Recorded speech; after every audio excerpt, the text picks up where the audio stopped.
bit early, so this will be our last episode till the weather breaks in the spring. See you then.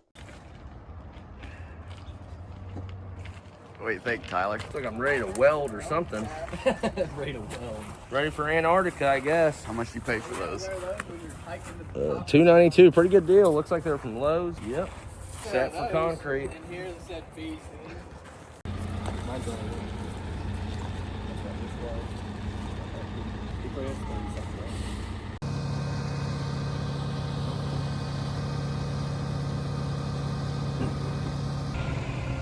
First truck.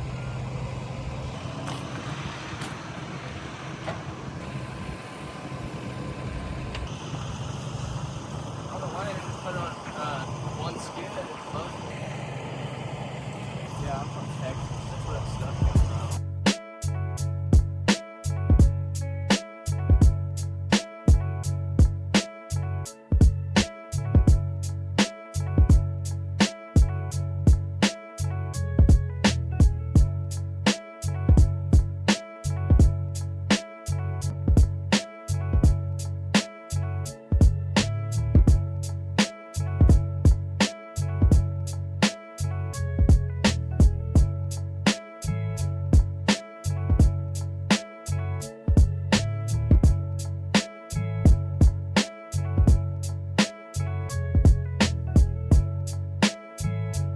All right, we got 21 yards in. Next truck will be here in another 20 minutes, and we'll have our second lift in the walls. So we'll be about 3.5, 4 feet from the top, come around with the final lift.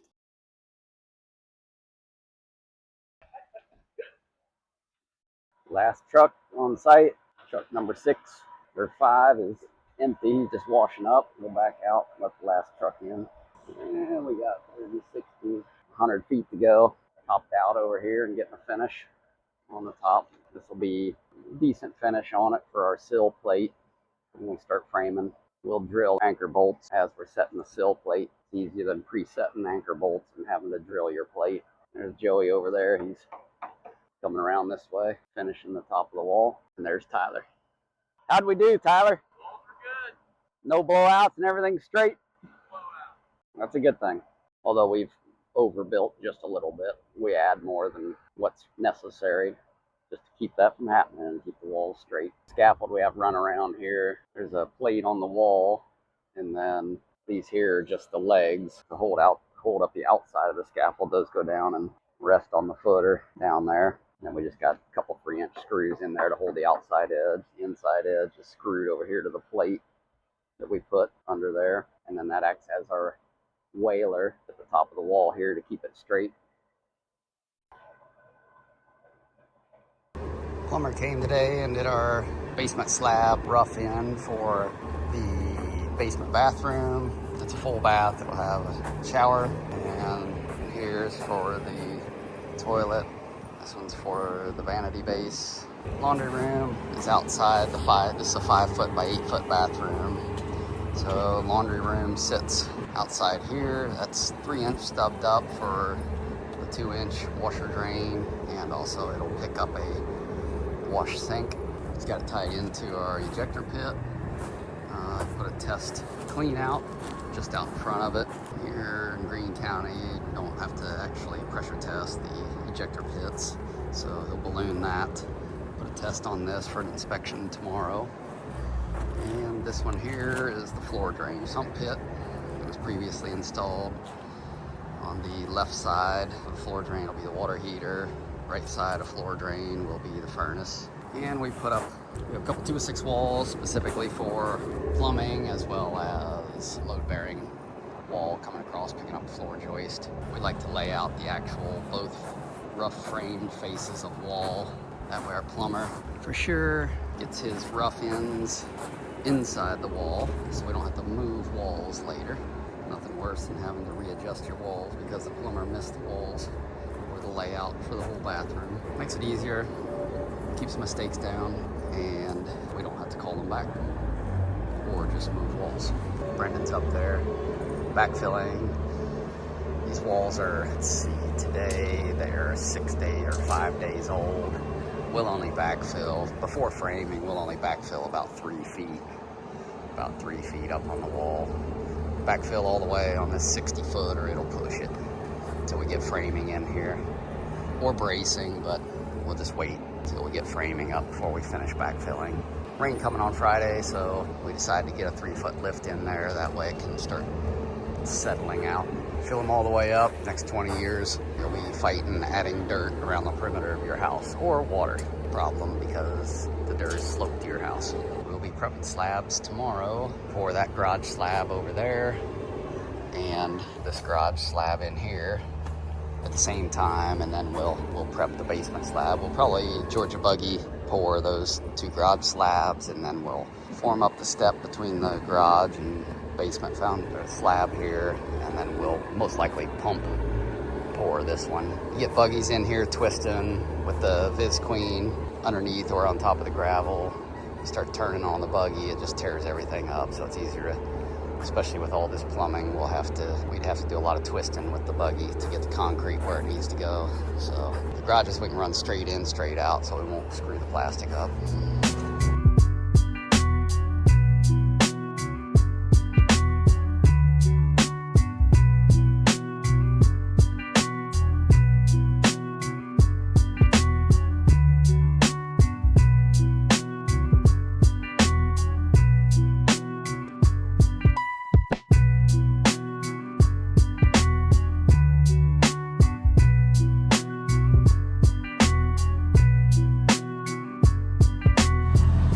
We are 7 a.m. Getting ready to pour some slabs today. Gonna pour 2,000 square foot starting this morning. Pump be here at 7:30. Concrete at 8, 36 yards, and concrete crew will be here 7:30, I'd imagine. So we'll get ready to go. Looks like Clemmy's gonna get the Bobcat out of the way. We'll set the pump up right here. Pull him up as close as we can. Keep him out of the mud. It's been raining a couple inches in the last few days. We're gonna pour the basement slab and 2 garage slabs today. It's a 1-car garage. This will have another 1-car garage stacked above it. Once this slab's done, we'll prep the top slab, get it ready to pour. Probably pour it next week. Basement slab, about 1,400 square feet. Had our slab inspection yesterday, passed that. Had our plumbing inspection. We had that done last week. Floating form between the basement slab and the garage slab, 4-inch form. We'll pull that, pull the pins and form. The concrete tightens up. Got some load-bearing walls in the basement here for floor joists. Those are thickened an additional 4 inches in that area, so we have an 8-inch thickened slab with rebar underneath the load-bearing walls. And we'll shoot grade as we pour on the basement slab, laser. Garage slab, since it's sloped, got a couple grade pins in the center for screed rails. We'll be going here in about 30, 45 minutes.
Slab, 1 bathroom.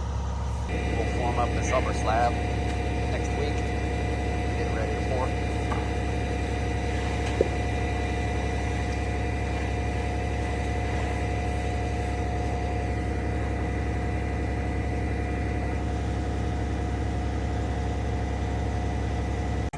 like they're still burning the slab.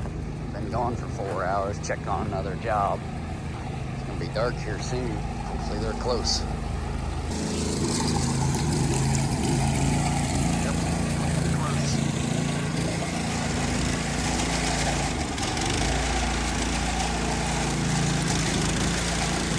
Get the slab dried up so we can get some chalk lines down, saw cut some joints. Rained a little bit yesterday. Kind of nice. A little slow cure on the slab. Some chalk and salt cut. Some joints in it.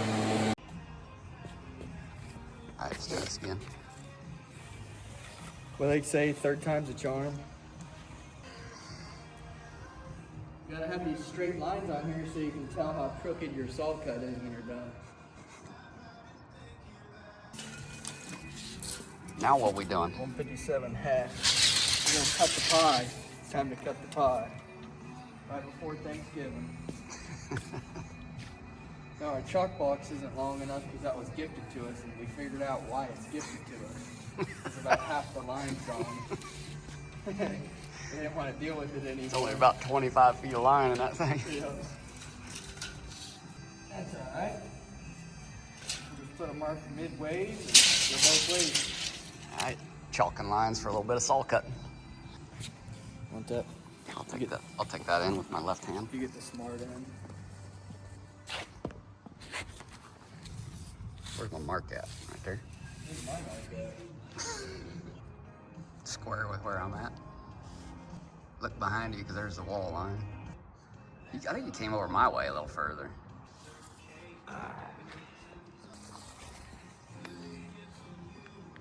Yeah, isn't it? Am I just blind? The problem is it looks like these scratches. Did you use Sharpie? No, Oh, you didn't? I use pencil. Oh. Wait, no I wonder. really don't see it. Ain't no wonder we can't find it. Alright, bring back the footage. Check the footage. 57 half. How much? 157 half. But here it is right here. That's right there. Here's our mark that we had. Right there. Right there.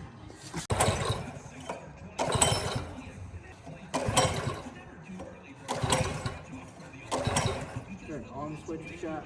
Yeah, on the back of the motor on these Hondas. Oh, On right these there. Hondas.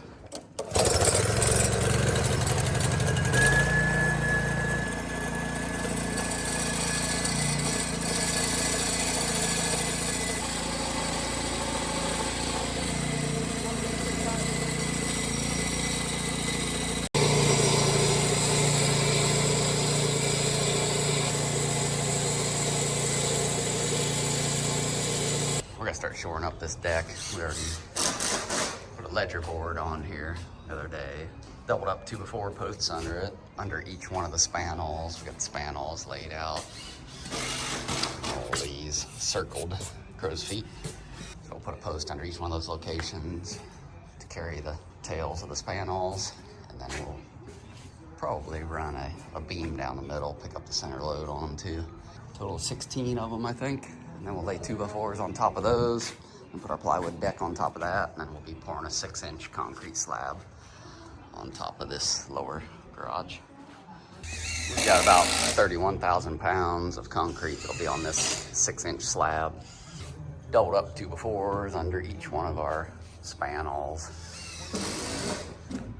And you want to wedge them, you'll never get them back out.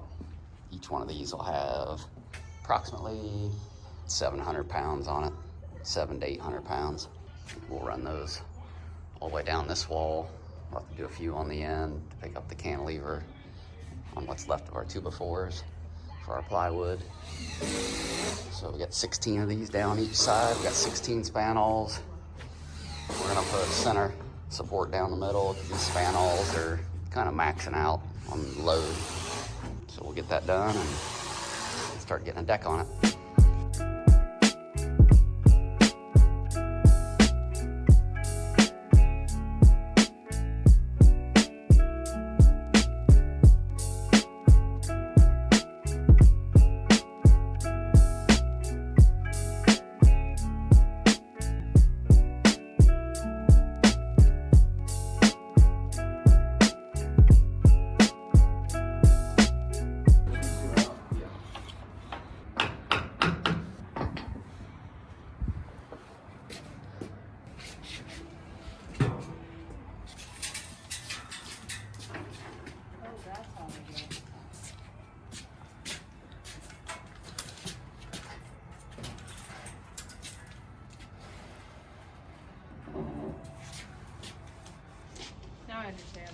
Now you got it. And then they have a hump in the middle for deflection in the center. That makes sense. It's pretty big.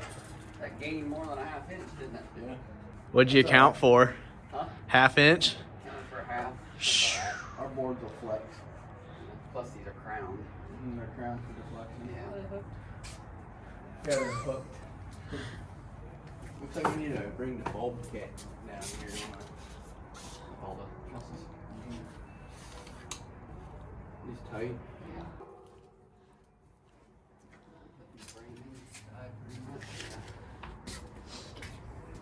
Okay. Featuring Intel Core Ultra processors and advanced features. I think.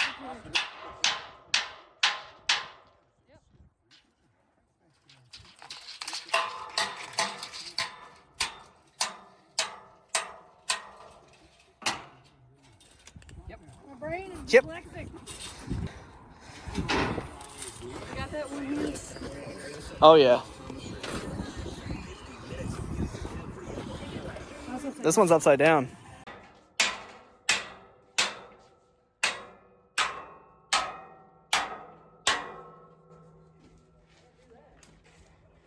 Yeah, you can.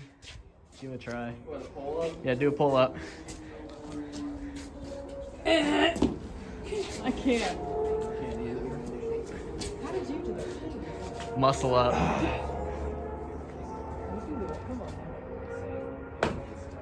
I got lucky though, I think. Holy crap.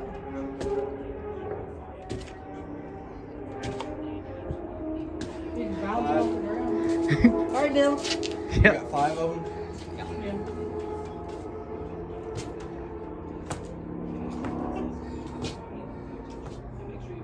I only got 7, dang it. All right, your turn.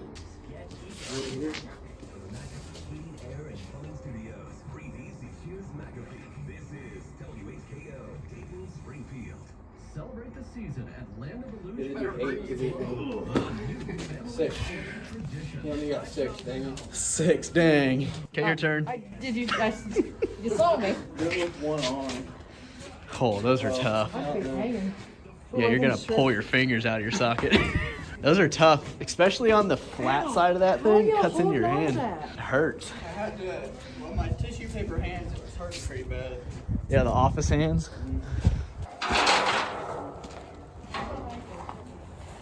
Side. Got this other side.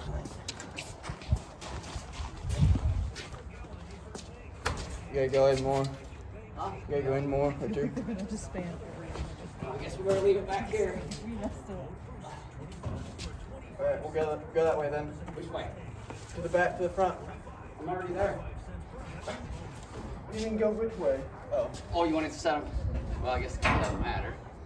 Anywhere we go, we're gonna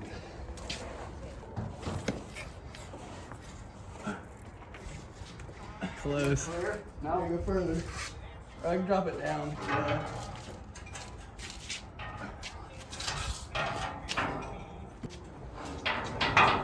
I just have to drop it lower.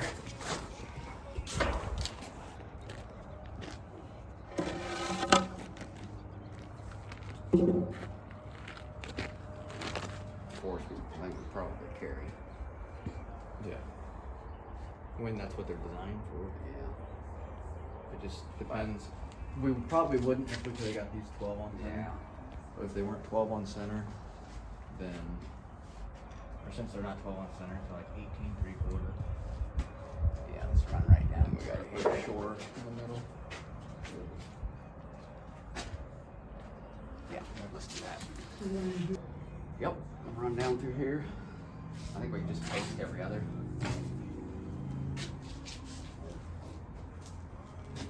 That sounds a lot better because we only have 13 of them there posts. We got 16 of these. Yeah. 13 and 16. I mean, you're 3 short if you go. Yeah. Maybe just double up 2 lines. Yeah, we're not gonna go every one, so we're not short. Well, we're at 780 if we put them on every one. Or else we all of a sudden go to almost 1,000 per post pounds. Maybe we should put every one. bring it down to 750 pounds post. Yeah, I'm thinking you can't hardly wedge them super tight. Yeah.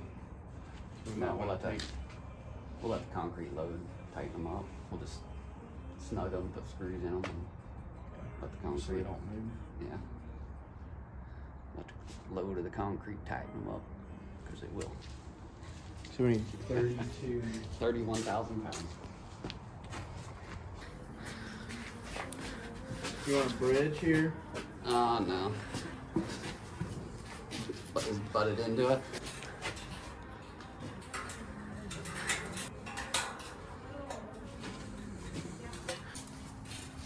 The tie wire should hold that 780 pounds.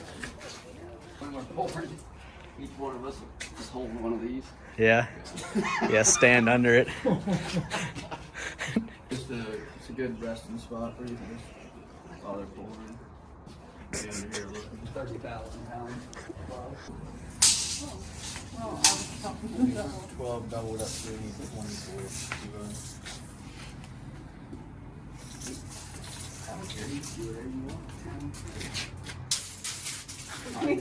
Six more doubles now. Plywood. 14 sheets of plywood.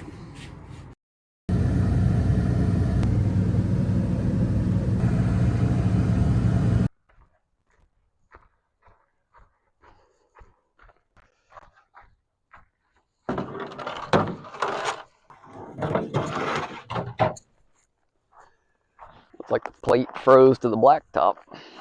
We'll bring that back in the spring.